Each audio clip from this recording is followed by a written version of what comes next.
When you stop performing, you start creating, you start being yourself. Hi, hello everyone.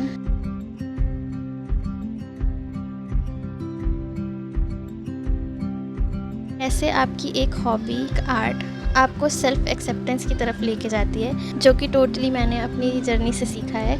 ऐसे तो मेरी एक और वीडियो है इस टॉपिक पे, जब मैं पेंटिंग्स बना रही थी, जब मैंने बनाना शुरू किया था तो मुझे कैसा कैसा फील हुआ था। But this is a new experience, और ये बहुत क्रूशियल है समझने के लिए। जब भी हम किसी बुरे फेज़ से गुज़र रहे होते हैं लाइफ में, या फिर हमारे अंदर से खुशी ख़त्म हो जाती है, जॉय ख़त्म हो जाता है, तो हमें ये सलाह मिलती है कि जो आपको पसंद है वो करो। जब भी किसी का ब्रेकअप हो जाता है तो उनसे बोला जाता है ना कि आपको जो पसंद है वो करिए, जो आप बचपन में करना पसंद करते थे वो शुरू कीजिए। अपना टाइम ऐसी चीज़ों में दीजिए जो आपको सच में करके खुशी मिलती है। तो ऐसा क्यों कहा जाता है, इसका एसेंस मुझे समझ में आया है। ऐसा बोला जाता है ना कि आप पेंटिंग्स बनाते थे तो पेंटिंग्स बनाना शुरू करो, आपको डांस करना पसंद था तो आप डांस करना शुरू करो, म्यूज़िक पसंद था तो वो शुरू करो, एनी टाइप ऑफ आर्ट। आपको खेलना पसंद था तो आप खेलना शुरू करो। ऐसा क्यों बोला जाता है? जो हमारी हॉबीज़ होती हैं, it's the only way when we stop performing for someone else. यही एक ऐसा समय होता है जब हम कुछ अपने लिए करते हैं। हमें अपने आप से कुछ नहीं चाहिए होता है, हम कोई एंड गोल सेट नहीं करते हैं कि ये अचीव करना है। हमें कोई प्रेशर नहीं होता है कि यहाँ तक जाना है, यहाँ तक पहुँचना है, इसको ये दिखाना है, इसको ये प्रूव करना है। हमारे ऊपर ये सब प्रेशर, पाबंदी, ये सब हट जाता है, और हम सिर्फ उस प्रोसेस को एंजॉय कर रहे होते हैं। उस एक फीलिंग में होते हैं कि देखते हैं कि ये कैसा निकल के आता है, देखते हैं ये कैसा होता है। तो यही होता है उस प्रोसेस को एंजॉय करना। हम उस एक घंटे में, जब भी आप कुछ बना रहे होते हो, कुछ कर रहे होते हो, खेल रहे होते हो, उतने देर में ना आप रश वाली सिचुएशन से दूर हटते हो। You finally start breathing. आपके इमोशंस सेटल डाउन होने लगते हैं। आपको जो हैवीनेस लग रही थी वो कम होने लगती है, और फिर लगता है कि हाँ, लाइफ इतनी भी शायद ख़राब नहीं है जितना हम समझते हैं। जो इस तरह के क्वेश्चंस होते हैं, what people think, what if I fail, am I good enough, जो भी ऐसे बकवास तरह के क्वेश्चन होते हैं जो हमारी ओवर थिंकिंग में चलते हैं, वो फाइनली धीरे धीरे करके चुप होना शुरू हो जाते हैं। और जब आप इसलिए कुछ करते हो कि आपको किसी को कुछ इम्प्रेस नहीं करना है, आपको सिर्फ उस मोमेंट में रहना है। जो हम ऐसे कोटेशंस पढ़ते हैं ना, just live in the moment, feel connected to your self, इसका मतलब शायद यही होता है। तो जब हम छोटे थे तो हम क्रेयॉन से, पेंसिल से कुछ भी बनाते थे, तो क्या हमें इस बात की टेंशन होती थी कि ये कैसा निकलेगा, इसको आर्ट म्यूज़ियम में रख पाएंगे कि नहीं?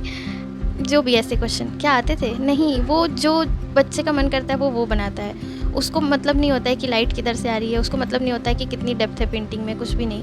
उसका जो मन करता है वो बनाता है, और उसको बना कर वो खुश भी होता है। और बड़े होते होते कहीं ना कहीं हम अपने अंदर से ये सब चीज़ें निकाल देते हैं, भूल जाते हैं। भाग दौड़ में हमें सिर्फ इस चीज़ की आदत पड़ जाती है कि हम कैसा परफॉर्म कर रहे हैं, क्या हम ठीक जा रहे हैं, क्या मैंने ये जो रास्ता चुना है ये ठीक है, कब तक पहुंच पाऊंगी, कितना टाइम लगेगा, और क्या क्या बचा है करने को।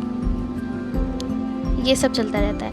तो उसमें कहीं ना कहीं हमें कितनी भी बड़ी खुशी मिल जाए वो कम ही लगती है। आपने खुद ही नोटिस किया होगा कि आप कितनी देर एक बात पे खुश हो पाते हो, कितनी देर के लिए।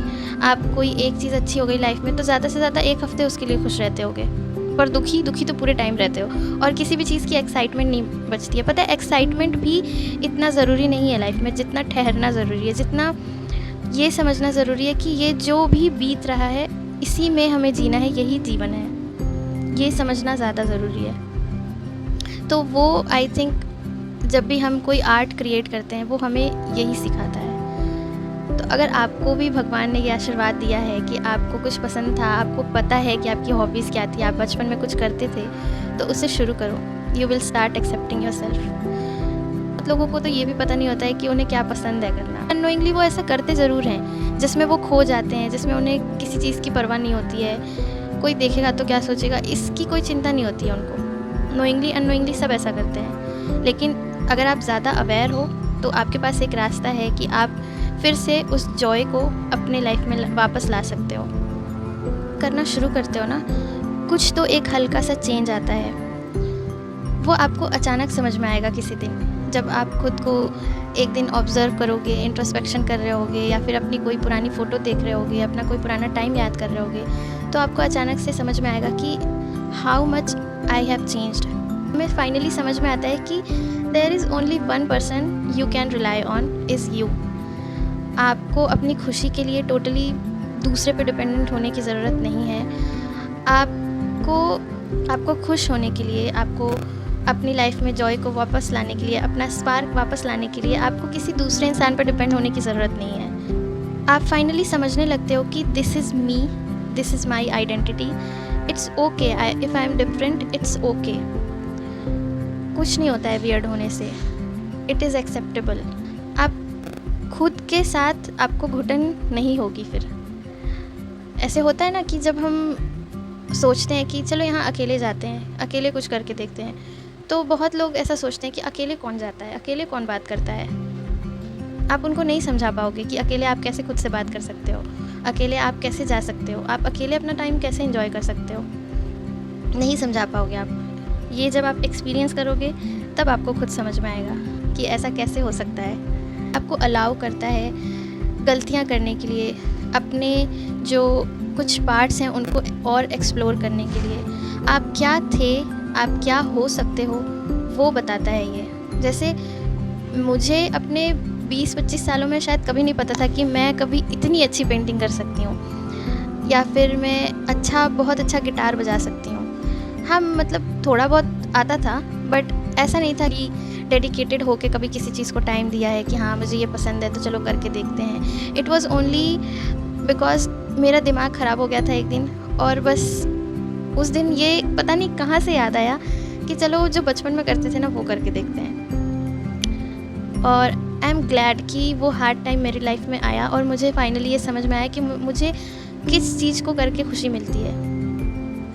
क्योंकि अगर शायद वो नहीं आता तो मैं भी अपनी लाइफ में रश कर रही होती और मुझे शायद नहीं समझ में आता कभी भी कि मेरा जो सोल है वो किस चीज़ को करने से कनेक्टेड फील होता है। आपने देखा होगा कि जो आर्ट म्यूज़ियम्स होते हैं, आप अपने नज़रिए से देखोगे तो आपको एक आर्ट परफेक्ट लगता है, पर सोचो कि उस आर्टिस्ट को उस परफेक्शन तक पहुंचने में कितना टाइम लगा होगा।